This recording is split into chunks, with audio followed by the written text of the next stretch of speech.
Well, it's about time I begin to talk about this.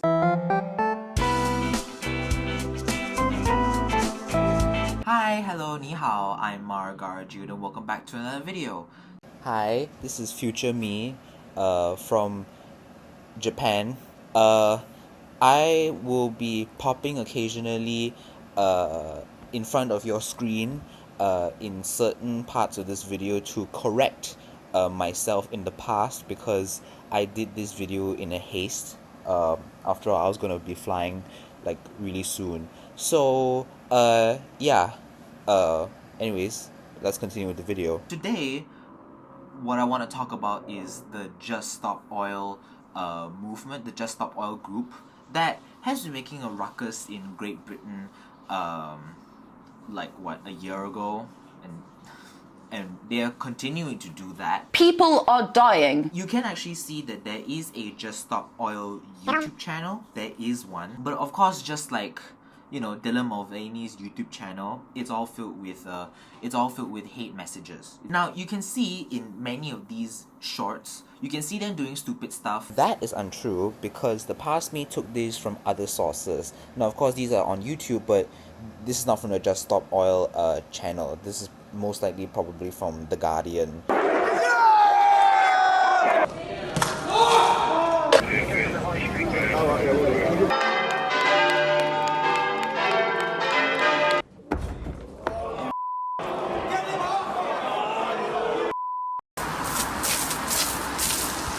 Basically being a public nuisance in general. And my first thought is that how is gluing your hand really benefiting? How is gluing your hand sending a message? Disrupting traffic, how is any of these foolish stunts that you pull have anything to do with climate crisis? You know what's ironic about this is that when you put yourself on the street, when you block cars from passing you in the street, you make people stall in the car, and the car is still running. They didn't turn off the car is still running. So that means it's still using fuel, and when you stall them, that means they're gonna be more time on the road. So more time on the road and the car is on means that you're going to use more fuel, which means more carbon emissions.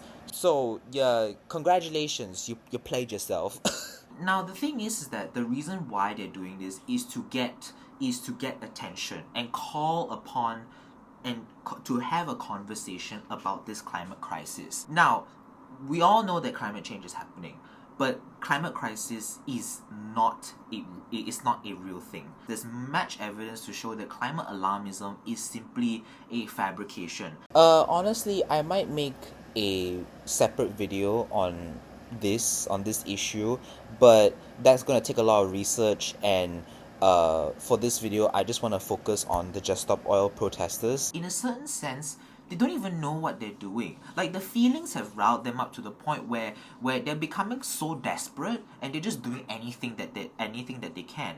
And it's delusion. And I think it's because they've been indoctrinated into this apocalyptic ideology where we're gonna die in 5 years, or like all life on Earth will go extinct within 10 years or so. Like, if you're in that type of mindset, like the world is gonna end in 5 years, of course you're gonna do everything that you can.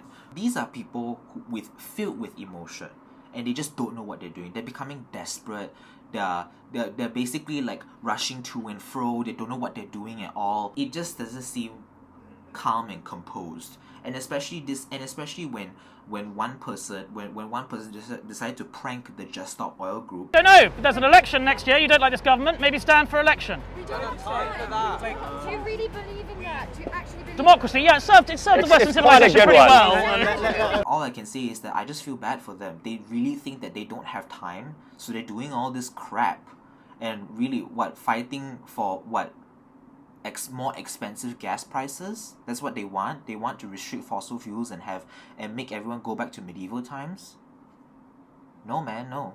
It really shows that these people are so indoctrinated and they're so scared to the point where they can't even go through the normal process of democracy and choosing their favorite candidate as their president to go forth and progress with their movement. But they can't even do that because they have not enough time and the world will end in like 5 years or something like that. I want to talk about the JSO, the Just Stop Oil process, and how they get people to have conversations about the climate alarmism. So first, they do something. They do an act, a foolish act for shock factor. And then they start with the information. And it could be them holding signs or them talking about it. It's shock factor. And it's something to pull attention. But the thing is that it works too well. The thing is, it works very well to the point where people don't focus on your message anymore. And people only focus on the shock factor, like you blocking the street. You can just simply look at the comments. People are just not happy about these people. They are a public nuisance. We have seen people who needed to go to the emergency room have died. They also disrupt people from getting to their jobs. And then probably these people have quotas or whatnot to reach there. Especially these companies are quite ruthless, right? They will penalize. They'll try to penalize you any way they can. So by not reaching your quota, your delivery quota, or whatever requirement that needs to use the road, and if you don't reach it, they could probably lower your pay. They could probably fire you. These privileged people say, why not just get a new job who's more human friendly? Honey, probably these people don't have the qualifications to get a better job. There's a process that you need to take, and also people need to put food on the table. So what happens if they get fired from their job? They need to get hired by a new job. They need to get hired by a new company, and for who knows how long that could take. They also got their families to feed. Of course, they justify it with but the climate crisis and whatever. That woman who was severely disabled because she was caught in your blockage could have been your mother. How would you feel if it had been your mother? Would you still have done, if you'd known that your mother was having a stroke in a car 50 yards behind the blockage, would you have carried on? Would you have stopped to get into hospital? Please, anybody, if you know someone having a stroke, phone an ambulance, right? That's the responsible messaging. No, but an ambulance couldn't get to her. I thought you were going to let me finish. No, right? but you're not, I would will like to answer you, if you answer the question. About my mum, I'm going to, All right, OK. So phone an ambulance, that's responsible messaging. If it was my mum, of course, at the time, I would be furious and heartbroken. But when you then go home, we have to look at the reality. 3 to 4 years to save the future of humanity. Do you know what that means for my children? In conclusion, these are a bunch of privileged teenagers, privileged people who have enough time on their hands to A, be chronically online, B, get indoctrinated, and C, become activists. The Just Stop Oil ideology is predicated on the climate crisis, and the world will end tomorrow if we don't stop doing it, which, like I said before, is factually false. People just don't see the urgency in saving the climate. And also, people are just way too busy. They're caught up with their own private affairs. And you disrupting people's lives make them angry. The thing is that when I look at these people, I want to buy a bigger car that uses twice the number of fossil fuels in spite of them. Now of course that's wrong, but a lot of people want to do that. So in some ways, your activism is kind of counterproductive, isn't it? Anyways guys, I've been your host Margaret Jude. Please comment, like, and subscribe. And yeah, I'll see you in the next video. 再见. Bye bye.